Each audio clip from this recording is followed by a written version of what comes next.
Son muchos los practicantes de la osteopatía en el mundo y efectivamente ha habido desde hace décadas un intento constante de desprestigiarla. La osteopatía ha sido perseguida en muchos lugares donde se imparte. Ya no es esa medicina de visión integradora del ser humano, con las consideraciones de globalidad y de individuo sometido a su medio físico, psíquico y espiritual. Hoy hablo de España, que es lo que conozco dada mi trayectoria y donde he tenido oportunidad de viajar por diferentes ciudades e impartir seminarios y formaciones sobre la osteopatía. Y me he llevado muchísimas sorpresas, más bien desagradables, decepcionantes que no agradables. Para muchos, la osteopatía consistía en calentar los tejidos con masaje, fricciones, para luego crujir lo que se dejara crujir. Para otros, la osteopatía consistía en poner las manos en la cabeza y desde allí poder tratar con la intención, eso sí, y solo con la intención al paciente.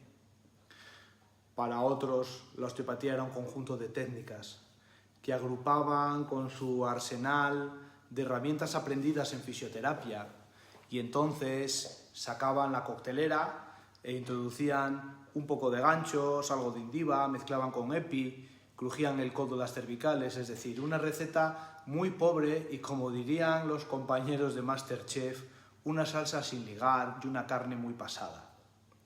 Pocos, pero verdaderamente muy pocos, conocían la esencia, los principios y la aplicación práctica de la osteopatía.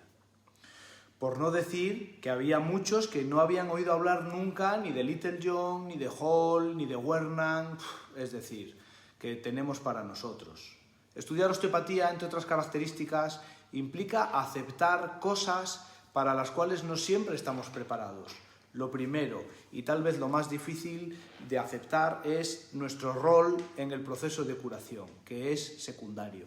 Nuestra tarea consiste en ser un fulcro, acompañar, escuchar y, si es posible, despertar las fuerzas de autocuración del paciente.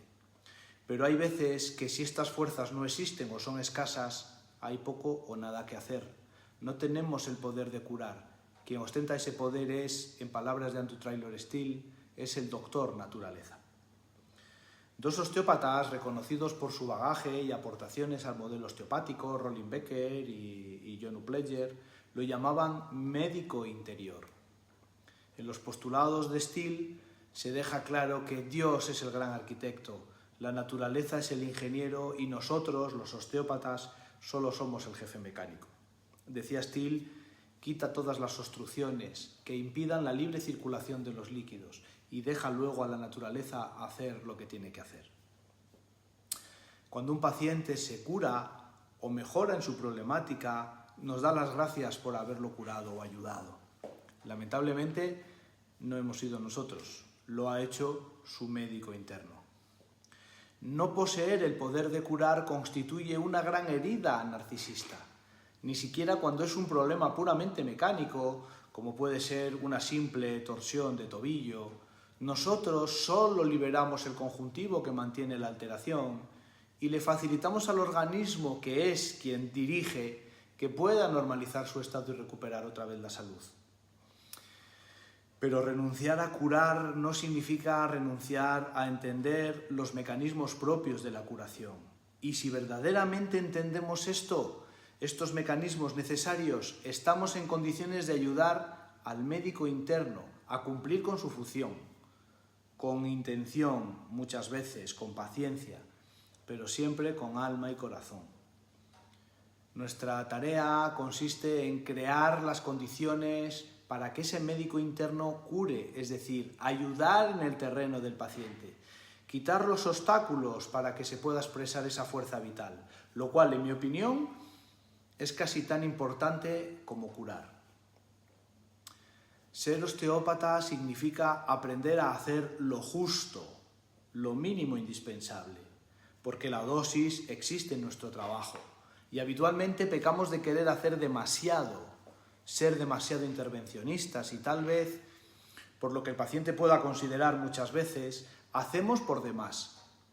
Si comprendiéramos la sabiduría encerrada en el cuerpo humano, nos daríamos cuenta que el camino hacia la salud muchas veces no presenta tantos obstáculos ni requiere de un gran esfuerzo por parte del osteópata. El problema es que solemos desconfiar de lo que resulta fácil. El mayor obstáculo que hoy tenemos los osteópatas es precisamente ese exceso de farmacología que traen nuestros pacientes anulados ya por las drogas legales que la industria farmacéutica ha inventado para tener clientes habituales en la medicina. El miedo a tomar las riendas de la salud, al compromiso de cada uno en nuestros procesos, a tomar decisiones llevadas desde el conocimiento, pero también desde el sentido común, hace el resto. Luchas contra los daños de la química y nuestro organismo es inútil. Los daños producidos por los fármacos contra el colesterol, por ejemplo, que se reflejan en muchos de los pacientes que nos vienen a visitar con dolores articulares, miálgicos, mareos, son un fracaso para la osteopatía, porque la mejoría es efímera y bastante tiene la fuerza vital de esa persona con soportar e intentar arreglar el desecho de esa química. ¿Cuántas veces hemos oído también eso de la masajista me trabaja el doble de tiempo y me cobra la mitad? O esa llamada preguntando ¿cuánto cuesta la sesión y cuánto dura? El no hacer es más difícil que el hacer, porque no hacer significa renunciar al poder que nos otorga hacer algo por el otro para mejorar su salud.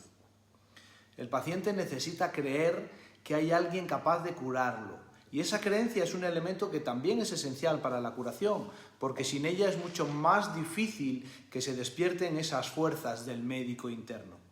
Pero el paciente debe de ser activo en su recuperación, debe de comprender qué le ha llevado a enfermar, para qué y por qué, y tomar las decisiones y las medidas que sean necesarias para que este médico interno pueda expresarse en todo su potencial.